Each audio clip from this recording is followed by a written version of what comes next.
Shri Ganapati Sharada Gurubhyo Namaha Ramaya Ramabhadraya Ramachandraya Vedase Raghunathaya Nathaya Sitaya Pataye Namaha.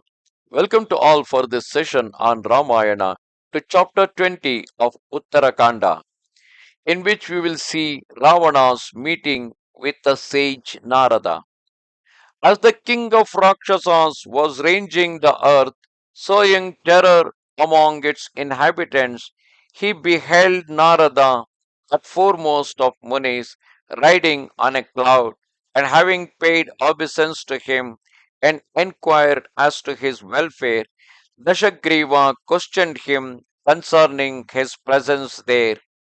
Then Narada, the supremely illustrious and celestial rishi of immeasurable effulgence, stationed on the peak of a cloud, replied to Ravana, who stood in the aerial car Pushpaka, saying, O king of the Rakshasas, O my friend, stay a moment. O son of Vishravas, offspring of a noble race, I am gratified by your valiant exploits. Vishnu, overcoming the Daityas, pleased me, and you also have filled me with delight by harassing the Gandharvas and Vuragas and exterminating them. I will tell you something that should be known to you if you are willing to hear it. Pay attention to my words, my dear son. Why destroy the world, O dear child, you whom the gods cannot slay? This world passes away and is under the power of Mrityu. It is not worthy of you to harass the world of mortals.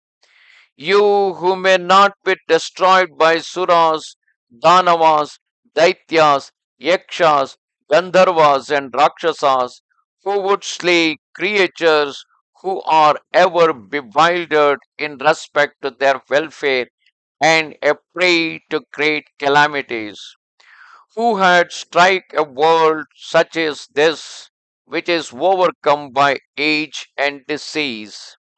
What wise man would enjoy making war on this world of men amid a perennial stream of every kind of affliction that visits it on all sides? How can one torment this world which is perishable, smitten by divine forces, hunger, thirst, and old age, and assailed by misfortune and disappointment? Sometimes, full of joy, men give themselves up to music and dancing, while others are crying out in distress, their faces streaming with tears that fall from their eyes. Through attachment to mother, father, children, or in affection for their consorts, they rush into ills they know not. Then why torment a world already brought low by nuisance? Assuredly, you have therefore subdued the world of men. O dear one, you should undoubtedly descend to Yama's abode. It is Yama whom you should overcome. O Paulostya, O you, the penetrator of hostile citadels, when death is subdued, verily the whole universe is subdued. Thus spoke Narada, radiant in his own effulgence, whereupon the Lord of Lanka began to laugh and paying obeisance to him, replied, O great Rishi, you who find felicity in the company of the gods and Gandharvas, and who take delight in warfare, I am resolved to descend into Rasathala for the purpose of conquest, and having triumphed over the three worlds, and placed the serpent race and the gods under my yoke, I shall churn up an ocean containing the nectar of immortality. Thereafter, the blessed Rishi Narada asked Dashagriva, why therefore do you remain here engaged in another path? Assuredly, the way that leads to the city of Yama, the king of the dead, is extremely hard. O invincible hero, O scourge of your enemies, thereat bursting into laughter, like unto the crash of thunder in autumn, Rashanana cried out, verily it is accomplished.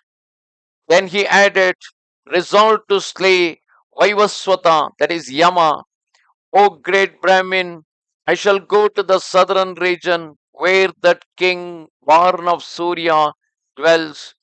Truly, O most blessed one, in my anger and martial ardor, I swear I shall overcome the four guardians of the world. Here am I, ready to march against the city of the king of the Pitras. I shall compass the end of Mrityu, he who plunges all beings into mourning.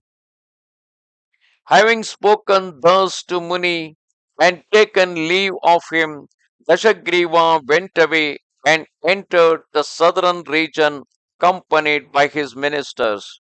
Narada, however, filled with Brahmanic ardor, stood a while plunged in thought, and as he pondered that Indra among ascetics resembled a smokeless fire, he reflected, how can death be overcome? He who afflicts the three worlds with the rulers and all animate and inanimate beings, visiting them with just retribution at the termination of their lives. He, the witness of their offerings and sacrifices, like unto a second Pavaka, he whose power energizes the worlds when beings attain consciousness, put forth their activity, and in fear of whom the three worlds are disturbed, he before whom the three worlds flee in terror, how dare that foremost of Rakshasas stand before him? He who is Vidhatar and Dhatar, the distributor of rewards and the punishments in accordance with men's deeds, he the conqueror of the three worlds, how can Ravana overcome him? How can Ravana overcome Yama? And if he does subdue him, what other order will he establish? Curiosity urges me to descend into Yama's abode in order to witness the duel between Yama and the Rakshasa in person. Thus come to the end chapter 20 of Uttara Kanda in Ramayana. Namaste Sharade Devi Kashmira Puravasini Twamaham Prarthaye Nityam Vidya Danancha Dehime. Goodbye.